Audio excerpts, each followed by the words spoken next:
Well, hey there folks, welcome back once again to the Hop House. It's Eddie here. Time for another beer review, and today I'm just going to do a few beers that I picked up from my left field beer haul. Go see the other video for the full unboxing. If you've just found us here on YouTube, welcome along to the Hop House. We'll call that because we like hoppy beer, we like house music. If you like either of those or both, give us one of those. Give us a like, share, subscribe to this channel. Okay, left field beer. They are an online retailer, online bottle shop, online beer shop. They're based in Solihull in Birmingham, just outside of Birmingham in the West Midlands. I'm based in Telford in Shropshire, so they're sort of localish to me. But they do some really good prices on some quite big name breweries. Here in Telford we don't have a specific sort of craft beer bottle shop. There's a couple of micro pubs that do craft beers, a lot of real ale pubs, and there's one place down Ironbridge that sort of sells bottled real ales, but it does more craft gins, some quite pricey sort of craft artisan gins and stuff. So I thought I'd give Left Field Beer a try. I also did pick some of this stuff up in their reduced section, and it's basically the reduced section is some beers that are either coming up to or just gone past their so-called best before date, and the quite decent savings on them. Now, I'm sure there's other people out there that's a lot more knowledgeable about beer than me that'd be like, well, you want to be buying drink fresh.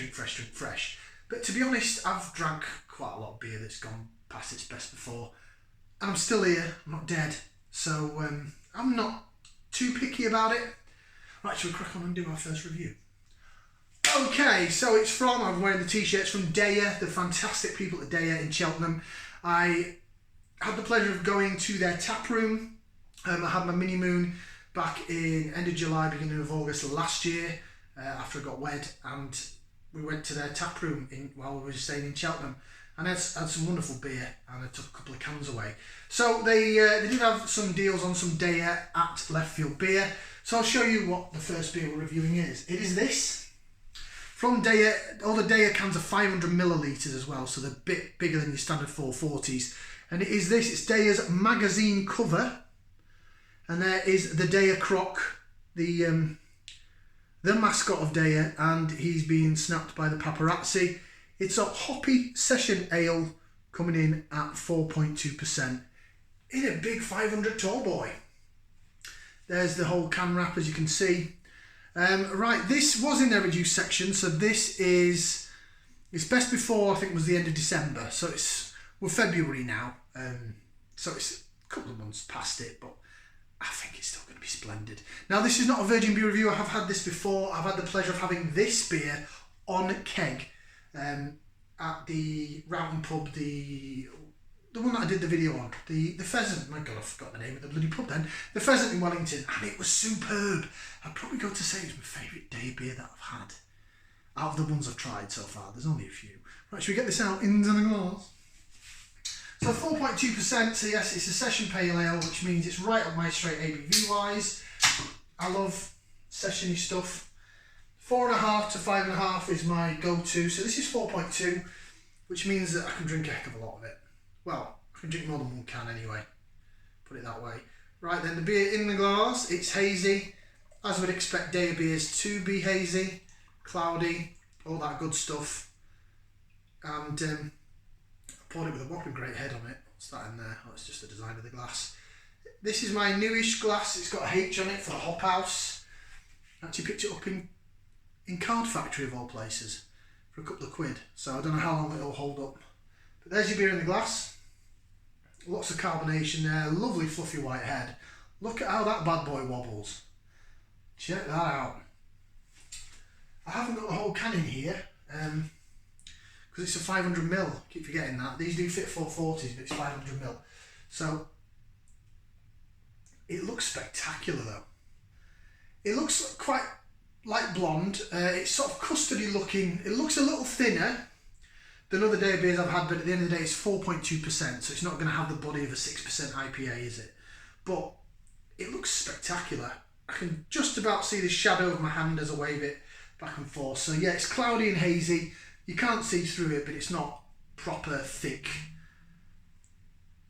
sort of oaty porridge-like thickness.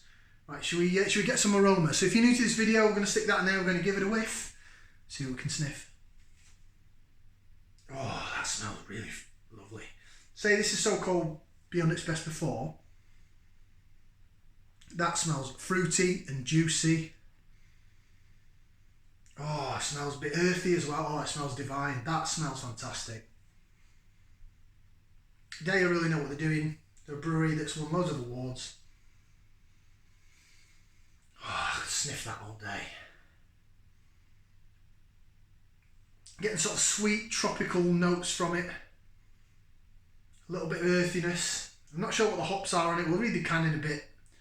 I would say maybe a bit of Simcoe. Simcoe seems to be everywhere at the minute. I know I've said that on a few beer reviews, but funnily enough, I've got some Simcoe ones to do. I'll probably do that probably later in the week. Oh, that's absolutely divine. Love that.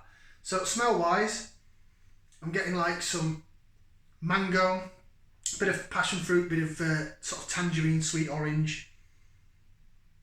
Maybe a hint of sort of lemon and lime. It's not pithy, grapefruity though. It's more sweet, tropical, stone fruits. Bit of peach maybe.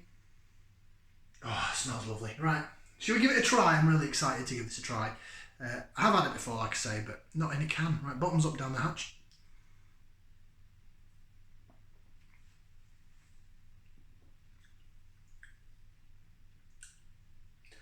Oh yeah.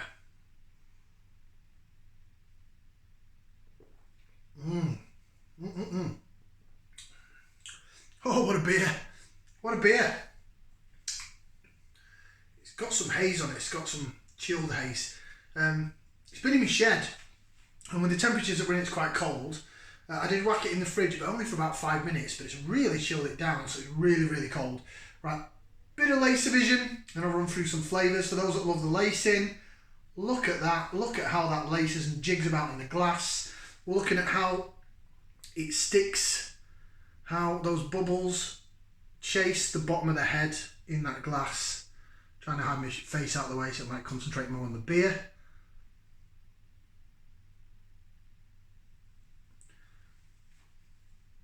Love it. Oh, now jig it about. Really, really fruity, juicy fruit bomb. This is right up my street. In terms of West Coast, East Coast style, sorry, so this is more your New England, probably dry hop stuff. There's not much on the aftertaste in terms of bitterness. Right, let's go through what I am tasting then.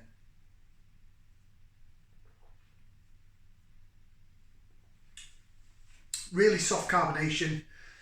Tiny little bit of fizz in your mouth at first.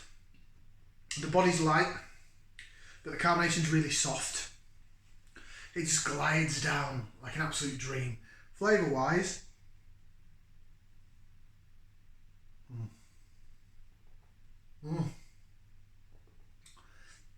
oh, flavour wise, you're getting a bit of sweetness down the middle of the tongue, down the sides of the tongue. After the fizz of carbonation, you're getting that tangerine orange aspect. You're getting mango, passion fruit, maybe a little bit of peach.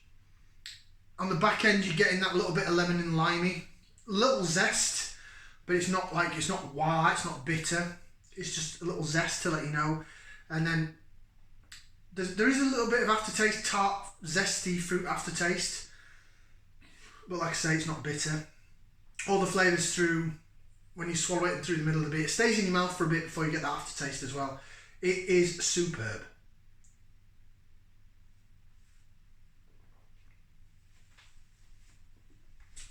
What a beer from Deya. Put the last bits in there. Get it all in.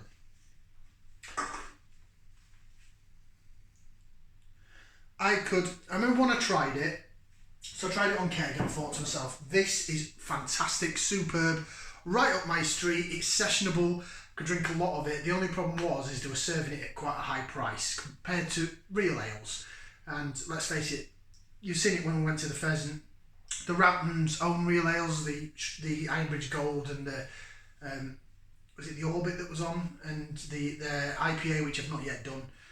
Their own beers are absolutely splendid. So really, I don't need to. When I'm in there, I feel rude not to have a pint of theirs because it's just so good anyway. But I'd rather have that. I think it's better value for money than spend quite a bit of money on the craft stuff.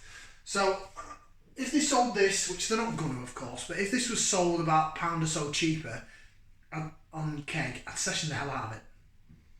I really would, but it's not going to.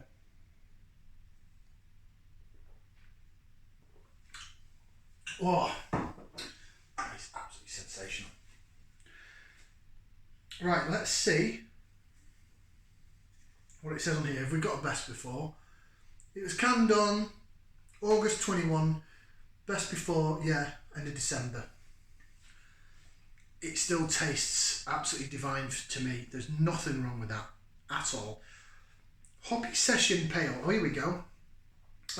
Crisp yet soft hoppy session ale with Idaho 7 Simcoe Mosaic hop. I said Simcoe. I thought the earthiness I was getting, I'm really picking that up with Simcoe, like an earthy, sort of grassy, earthy note, as well as the hoppiness. Simcoe's becoming a favourite hop of mine. I'm just drinking it a lot. It seems to be in everything at the moment. Please keep this can refrigerated to pressure the flavour. Profile intended. This beer is vegan friendly. Unfiltered, unpasteurised, unfined.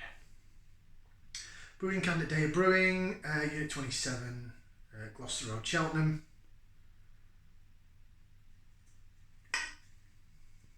Fantastic. Absolutely fantastic. Right, rating wise, I guess you're expecting this. 2 thumbs up and 2 feet, you know, if I could get them up. If I was that flexible, I would.